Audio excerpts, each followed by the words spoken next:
Greetings, urban farmers, gardeners, and healthy food visionaries. Farmer Greg here, and welcome to the 382nd episode of the Urban Farm Podcast, where every day we work together to educate and inspire you to become part of your food revolution. Do you want to save money at the grocery store, eat more organic, whole foods, cultivate food security, and feel more connected to the earth? If so, then growing your own food is a no-brainer. You wouldn't believe how many people come to me claiming that they can't grow their own food.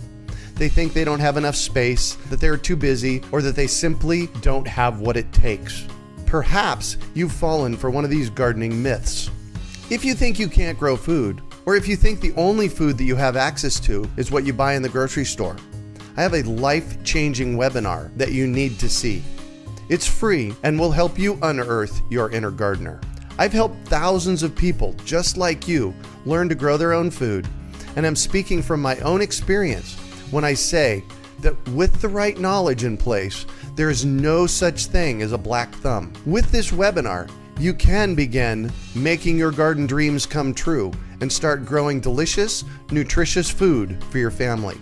Just text GARDEN to 44222 or go to iwanttogarden.com and you will receive our free webinar about the 7 key factors you need to know to grow your own food. Remember, that's GARDEN to 44222 or iwanttogarden.com.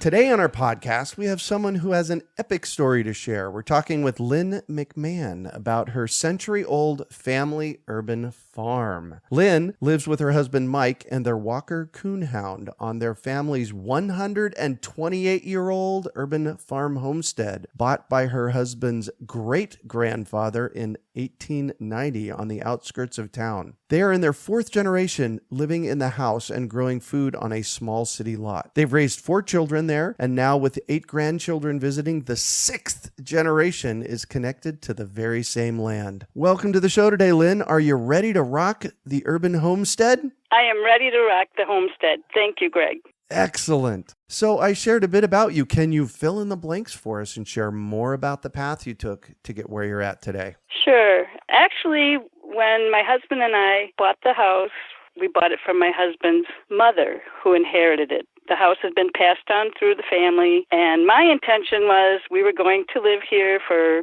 5-10 years, build our dream home out in the country, and pass the house on. Mm-hmm. And 35 years later, wow, I'm still living here.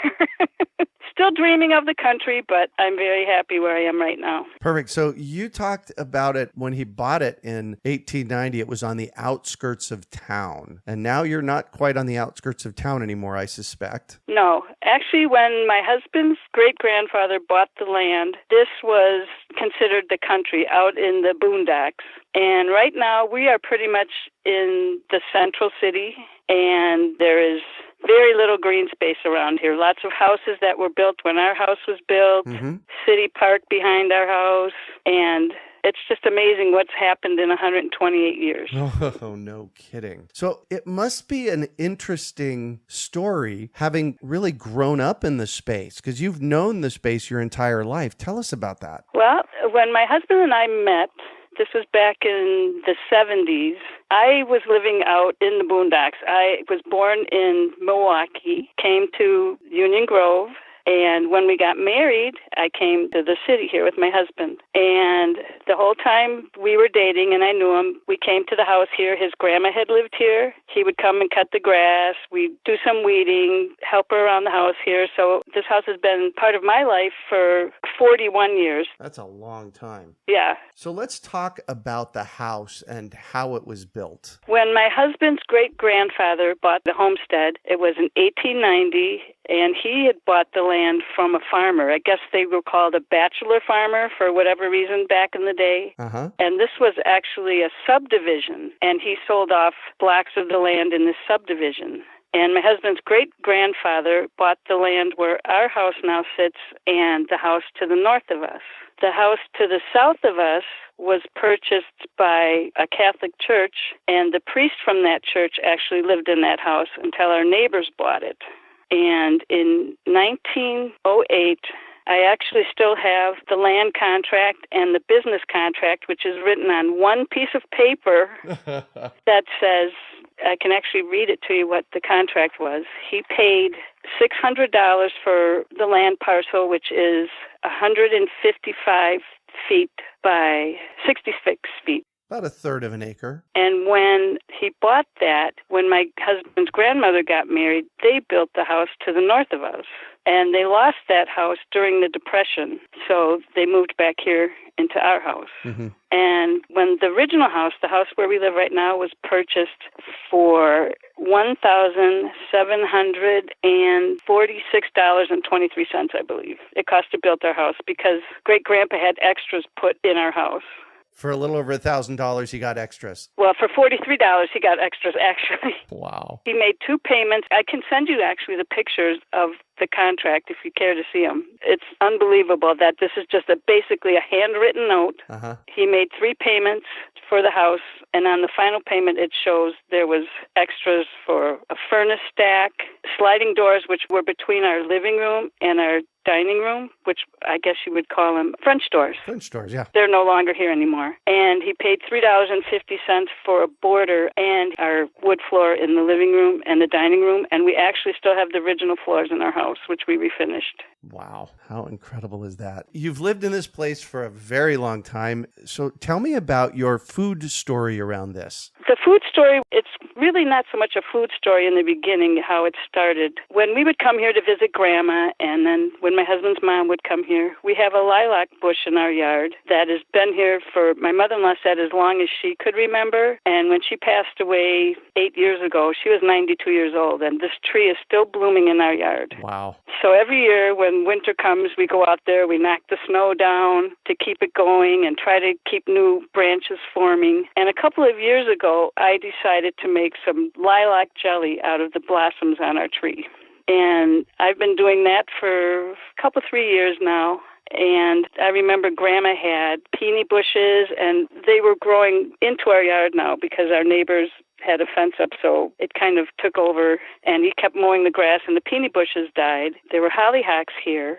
But the food part of it was Grandma had a very small vegetable garden, which was right next to our garden shed, which is the original garden shed that we've just taken care of. She grew tomatoes and very basic vegetables. They had a victory garden. We have pictures of my father-in-law when he would come here with my mother-in-law, and it was just a neat story of how things got growing around here. It wasn't so much Grandma did a lot of gardening here, but the little bit that she did, we tried to maintain. But the lilac tree is always a very special thing to me because that was really setting roots on this property. I have a very soft spot in my heart for that tree because it's just been here forever. Yeah. And I make my food out of it. Cool. So tell me about your garden. My garden, actually, this year my husband built me some raised beds. When we moved here initially, we had a couple beds, but I had small kids and they kept running into them and pulling things out, and then the dog would run in them. So about 5 years ago, my husband put up a fence around my garden. He built me 3 new raised bed gardens,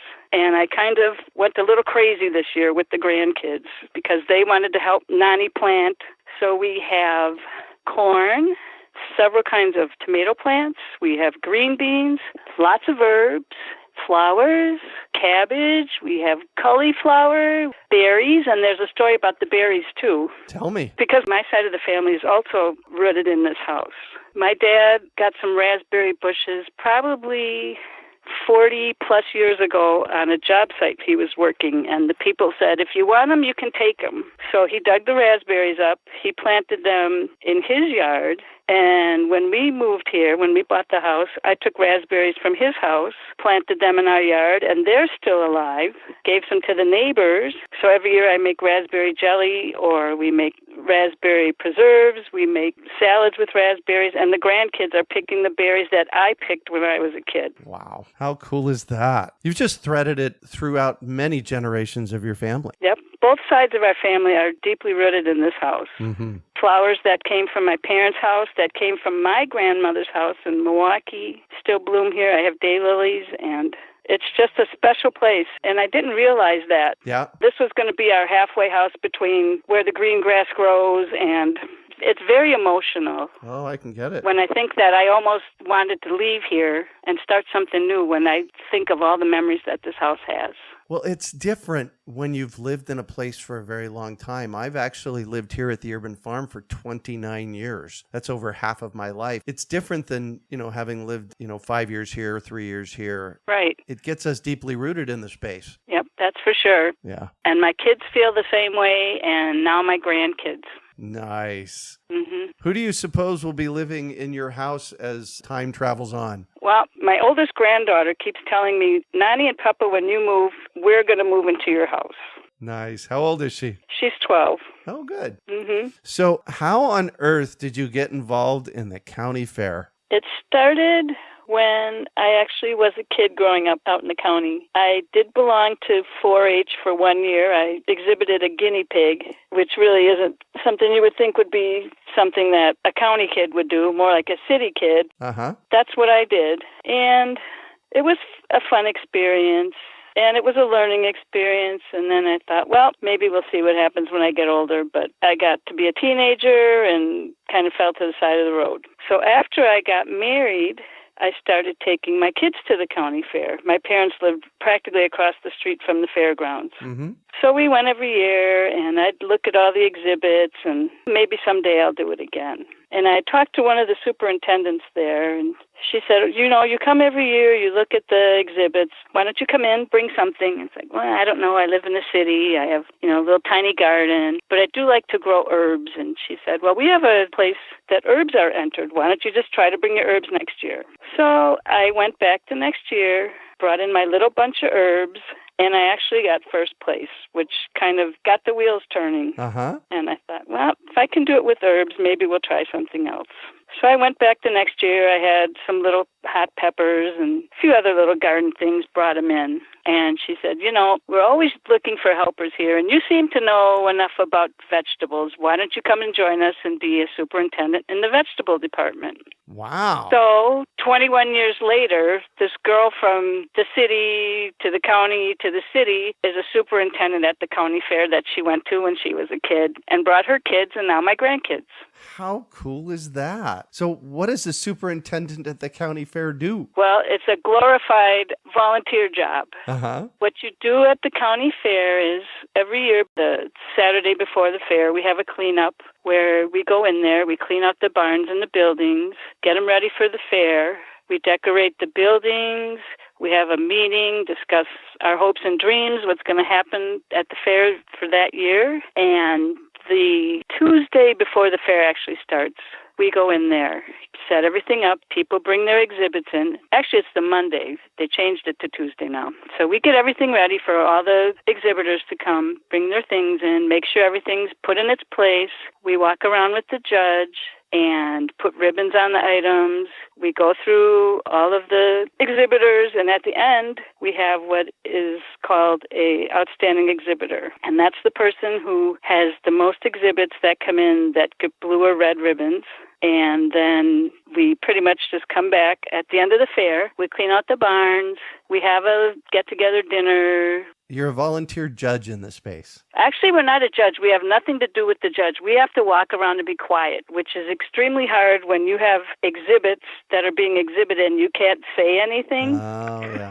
So it's like very pressure-filled couple of hours that we're there. Yeah. So how did you end up naming your homestead farm? Well, we named it after my husband's great-grandpa, Grover Family Homestead. But then there's like our little version of where the green grass grows. That's what I called it. Like the kid song, green grass grows all around. Oh, yeah. But as I got older, I don't know if you're familiar with the Tim McGraw song, like I had talked about in the past. It's kind of what I was thinking, well, someday I'm going to live where the green grass grows. And I realized that maybe this house where I'm living right now, this is where my green grass grows. Maybe this is going to be it. It's not going to be out in the county somewhere. What I could have did when I lived out in the county, right here in the pretty much inner city, central city of Racine. Yeah. Wow. And the song kind of is my life sort of in reverse, because I don't know if you're familiar, but the words in the song are, he came from a place that was a map dot on a black top, and they had a stop sign, which is exactly what I had when I was a young girl growing up. Uh-huh. And now he's in the city, and he's tired of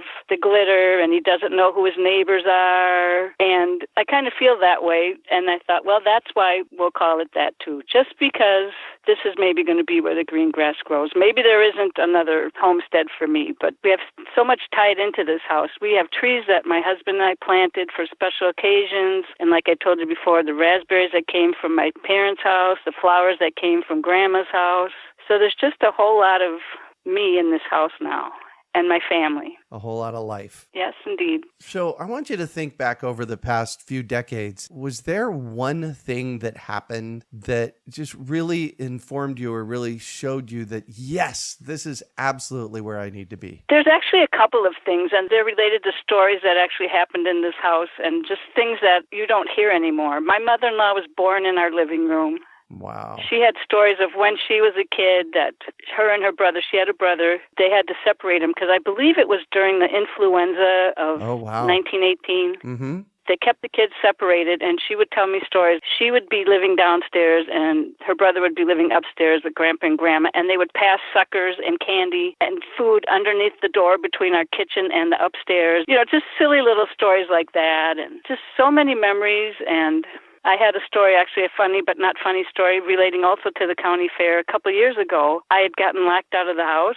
Uh-huh. And I had to crawl over the fence to get to the county fair because I was expected to be there, and I got hung up on the fence, and I ended up getting 16 stitches. I've never had stitches in my life because I got stuck on my fence. My kids had to come and get me. So I actually have blood, sweat, and tears in this house on my fence. Wow. Yeah, I mean, there's really too many memories in this house to just try to really pinpoint one, but I don't know, I just feel like my heart is here. Yeah. Well, one of the things I really want to point out, and you've shared multiple times in our chat so far, is how the grass isn't greener out there. The grass is greener right where you're at, and living in the moment seems to really nurture your soul. Absolutely. And another thing, my grandkids, I spent time with my kids here, but I really, over the last probably 15 years, understand how important it is to pass things on and to make memories with your kids and now my grandkids. And there's so much to share in this house. It's funny, you know, we have stories of taking my kids the last few years, the grandkids, out in the yard, and I'm picking lilacs for the jelly, or we're picking dandelions out of the yard. And I'm sure people are driving by and neighbors and wondering, what is this crazy lady doing, picking weeds and putting them in a bucket? And I really, over the last 15 years, I would say, realized how important family and memories and a homestead like we have here is, how unique and special it is, that a lot of people don't have that.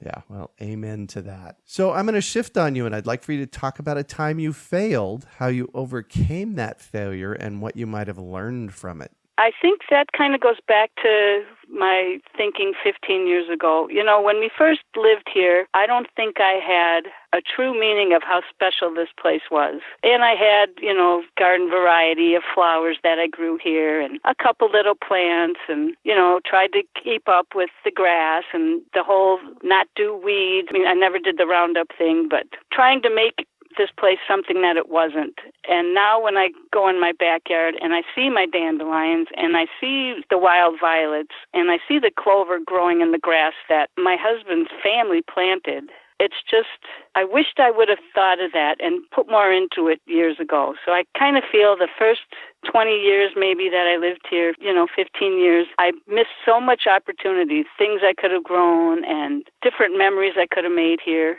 instead of worrying about, is my grass green enough, and growing flowers instead of vegetables, and realizing that being a farmer and being a country girl doesn't mean you have to live on 50 acres of land. You can live on your little tiny city lot and you're still a country girl, because you cannot take the country out of the girl. There you go. What do you consider your biggest success? I think my biggest success would be my children and my grandkids, and my grandkids especially now are really starting to understand the importance of taking care of the earth, taking care of your family. I have a little ceramic dish that I sit out that I put all my compost stuff in, and my little grandkids will come up to me and they'll say, Nani, do we put this in the trash or is this for the compost pile? So they're starting to learn the difference of composting and taking care of the earth, and I think they're going to understand how important taking care of the earth is and taking care of your homestead is. And I feel that that's my biggest success, is that they are going to grow up with a different perspective than a lot of kids are nowadays. Yeah, how much truth there is to that. So what drives you? Well, there again, I sound like a broken record, but I think it's my family, and I think wanting to share with people different social issues about food and families, and I just want to be an example. When somebody walks past my house and they see that I have tomato plants in my front yard, just a few because we have construction, but they walk into my backyard and they just can't believe that one person in the city can do this. And I said it's easy. It just starts with a pack of seeds. Dig a place in your soil or get a planter box or a potted plant container and just start with that. Just start with some seeds. And knowing that I'm at least making a difference in my grandkids, that's what drives me. Just keep trying to do more and educate them on how important our environment and family is. Beautiful. So I know this next question's a hard one for you, but can you recommend one book for our listeners? What would it be and why? I'm going to just give you a couple. I'm sorry. No, that's all good. The book that really got me started, I read Henry David Thoreau's Walden. Mm-hmm. And when I got my own place here, Rodale's all-new Encyclopedia of Organic Gardening, I bought that in 1992. That really kind of got me on the bandwagon, a little bit at a time. Took little bits that I could handle at a time. And then after I had my kids and my grandkids, I would suggest any books by Sharon Lovejoy. She has Hollyhock Days, Sunflower Houses, Roots, Shoots, Buckets and Boots. Wow. A Blessing of Toads, Toad Cottages and Shooting Stars, and Trowel and Error. And I used those books with my kids and now my grandkids. I can't explain it. She's just very earth-friendly and kid-friendly, and they're just such an inspiration. Any of those books would be a good read, especially for a grandma or a mother. Perfect. And then you mentioned one earlier before we started recording by Novella Carpenter, who I'm going to reach out to and get on our podcast. So tell us about that. It's called Farm City, The Education of an Urban Farmer. And I'm probably only a couple chapters into it, but, I think I'm this hardcore urban in the city farmer, and she makes me look like I'm out in the county. She started her farm in Oakland. Her and her significant other were driving around trying to find a place to live. Long story short, she ended up in Oakland, really in the city, and got a parcel of land that was right near her apartment, and she started to urban garden, with plants, with animals. I'm sure it's going to be a good read. Like I said, I only started it, but I think she would be very interesting to hear her story. Perfect. So what one final piece of advice do you have for our listeners? I would say that gratitude is everything. Gratitude is an attitude, and to be grateful and thankful no matter where you're planted, whether it be in the city or the country. Just make the best of where you're at, and you're there for a reason. And I do have another little note that goes back to our family here in the homestead. It's so important, and I believe this is even more important than anything else, is to take time with your elder family members, listen to their stories, write them down, and keep very good notes like we've done with our house here. Yeah. If I wouldn't have talked to my parents or my grandparents or my husband's parents about our place here, I wouldn't have any idea the significance of stories and how things get forgotten if you really don't take the time and listen. Yeah. I'm going to add one more thing to that, because my dad passed away 5 years ago, and what I didn't get was a recording of his voice. And thinking back, I can't remember what my dad sounded like. Right. So, thinking back, I would have had my dad just record a little something so I could remember that. I'd throw that in. Right. Very important. Yeah. Well, thank you so much for joining us on the show today, Lynn. Thank you so much, Greg, for having me. You bet. So how do our listeners get a hold of you? They can reach me at groverfamilyhomestead@gmail.com. Perfect. You can find show notes from today's podcast at urbanfarm.org/Grover Family Homestead. We are your urban farming resource. You can find our podcast on iTunes, Google Play, Stitcher, and iHeartRadio. Also visit urbanfarm.org to find articles, podcasts, webinars, courses, and more. Well, that's it for today. Thanks for joining us on the Urban Farm Podcast. Claiming your inner urban farmer is easy.